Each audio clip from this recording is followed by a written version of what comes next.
For 7 days in October 1962, the world came closer to nuclear war than most Americans ever realized. On the morning of October 16, 1962, a set of photographs arrived at the White House that did not look dramatic at first glance. Grainy, black and white images, taken from high altitude, showed stretches of the Cuban countryside marked by clearings, roads, and odd geometric shapes. To the untrained eye, they might have suggested construction sites or agricultural work. To a small group of intelligence analysts, they suggested something far more troubling. These photographs had been taken 2 days earlier by a U-2 reconnaissance aircraft flying over western Cuba.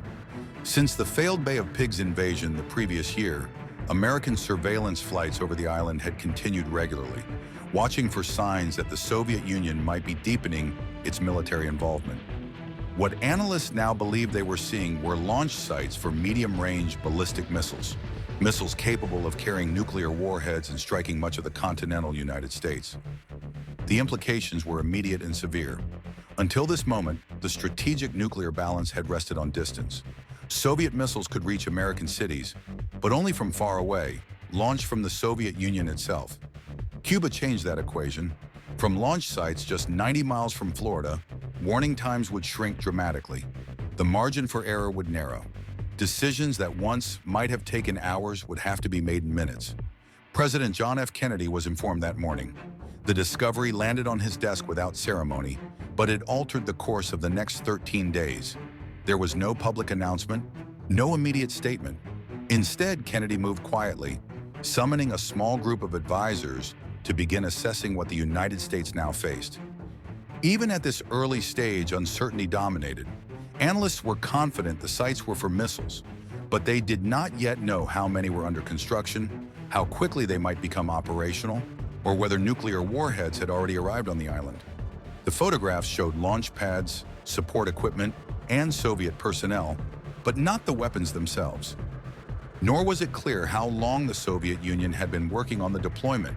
Some estimates suggested weeks, others suggested longer. If the missiles were nearing readiness, the window for action could be dangerously short. Kennedy was acutely aware of the stakes. Just weeks earlier, in a speech at Yale, he had warned that nuclear war would represent a failure of policy on a catastrophic scale. Now he faced a situation in which every available option carried grave risks. An immediate airstrike could destroy the missile sites, but it might miss some installations or provoke Soviet retaliation.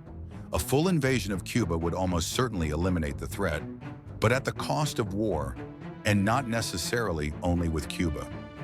Doing nothing would allow the missiles to become operational, fundamentally altering the strategic balance and calling American credibility into question. As the day progressed, the president expanded the circle of those aware of the crisis. Senior military leaders, cabinet officials, and trusted advisors were brought in. This informal group would soon be formalized as the Executive Committee of the National Security Council, ExComm, a body that would meet repeatedly over the coming days. Throughout October 16th, discussion remained tentative. No decisions were taken. The president ordered absolute secrecy. Even within the government, knowledge of the missiles was tightly controlled. Kennedy wanted time to gather information, time to hear competing views, time to consider paths that might avoid catastrophe. Outside the White House, life continued as normal. Newspapers reported on midterm elections. Baseball fans followed the World Series. The American public had no idea that the strategic assumptions underpinning their safety had just been shaken. Inside the White House, however, the tone was already shifting. The discovery in Cuba had introduced a new and dangerous element into the Cold War, one defined not by rhetoric or distant proxy conflicts, but by the physical presence of nuclear weapons just beyond American shores. The question was no longer whether the Cold War could escalate suddenly.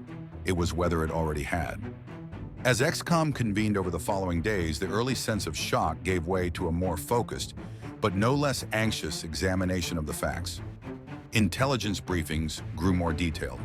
Analysts outlined the types of missiles believed to be in Cuba, their likely ranges, and the pace of construction observed at the sites.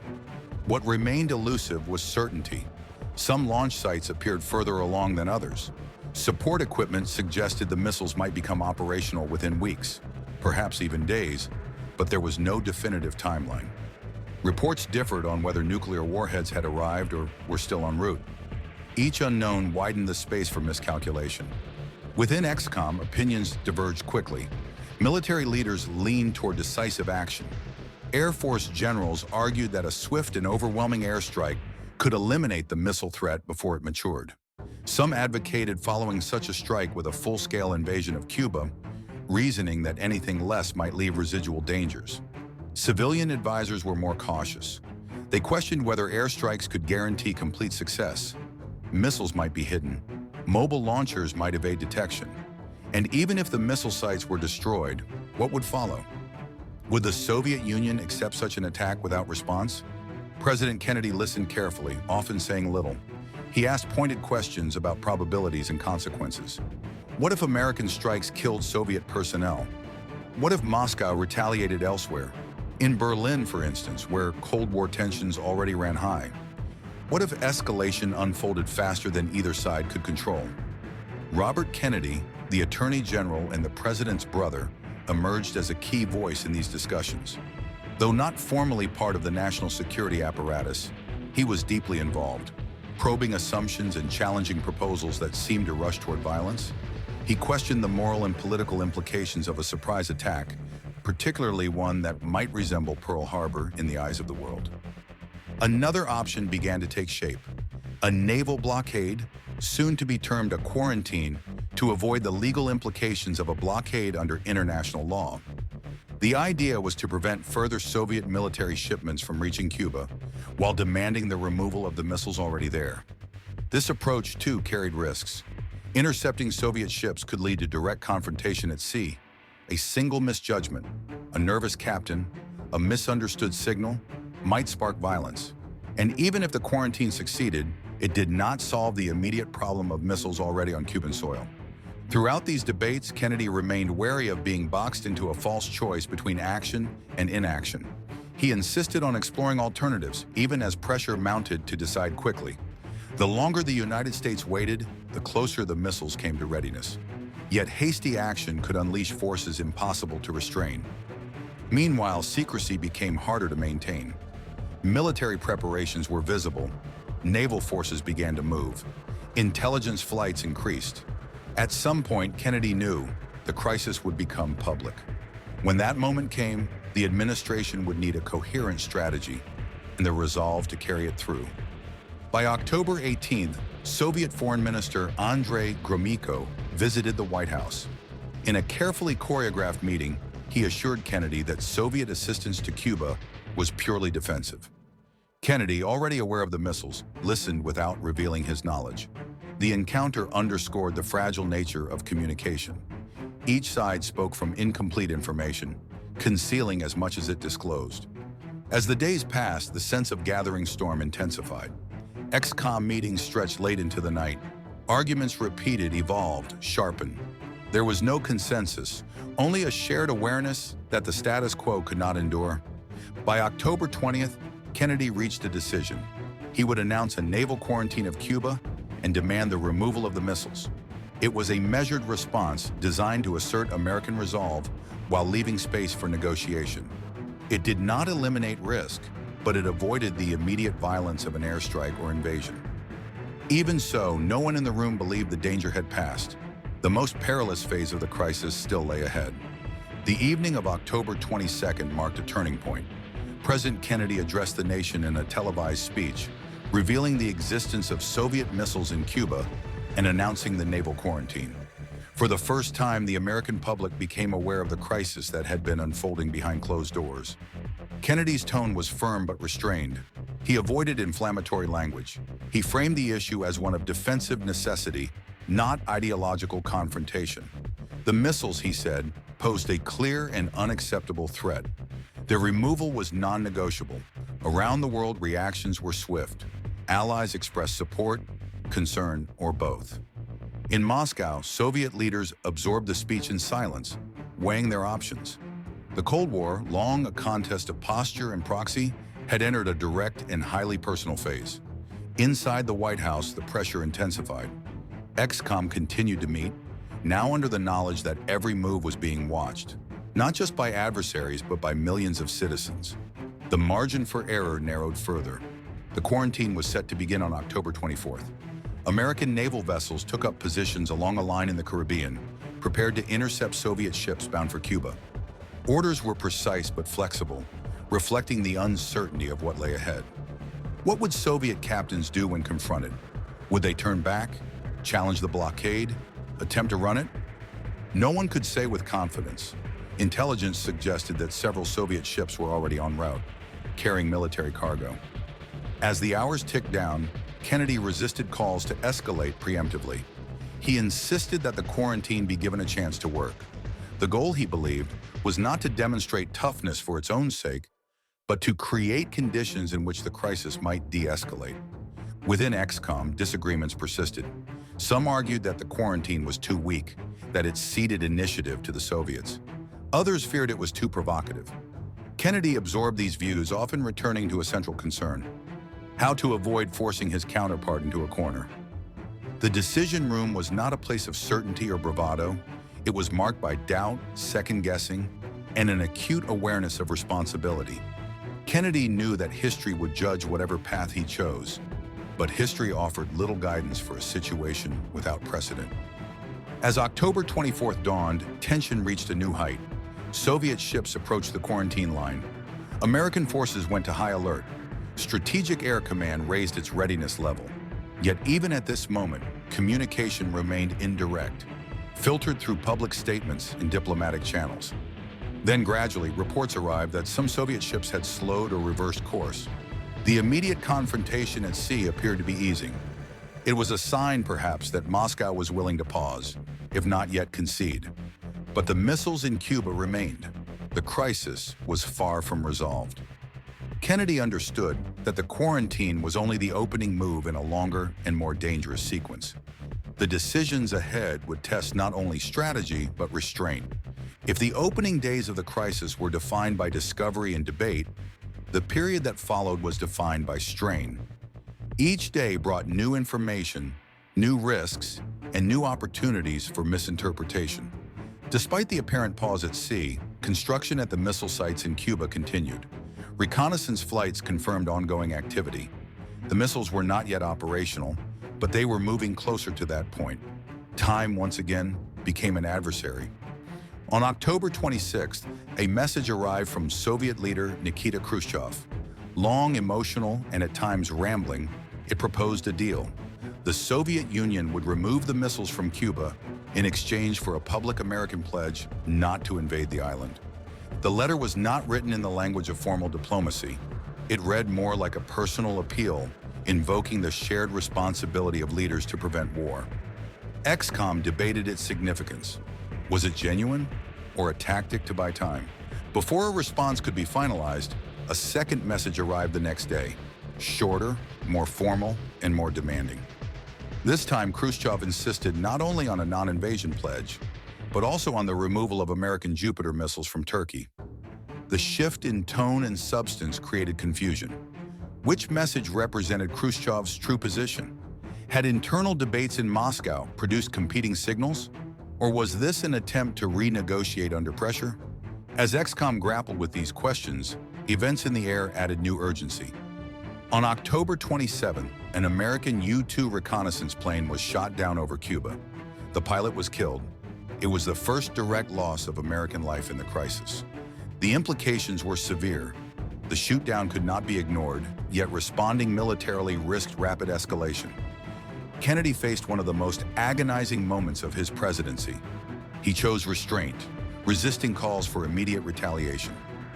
Unknown to the White House at the time, the shootdown may not have been authorized by Moscow. It appeared to be the result of local Soviet commanders acting under standing orders. Amid heightened tension, it was a stark example of how events on the ground could spiral beyond the control of national leaders. The same day, another U-2 aircraft strayed into Soviet airspace over the Arctic due to a navigational error. Soviet fighters scrambled. American escorts prepared to respond. For several minutes, the possibility of direct combat loomed, all because of a mistake. These incidents underscored a central truth of the crisis. Escalation did not require deliberate intent. It could arise from confusion, miscommunication, or chance. As October 27th drew to a close, the sense within ExComm was that the crisis had reached its most dangerous point. Kennedy instructed his advisors to focus on de-escalation. The objective was no longer simply to prevail, but to survive the narrowing corridor between firmness and catastrophe. With public exchanges growing riskier, attention turned increasingly to private communication.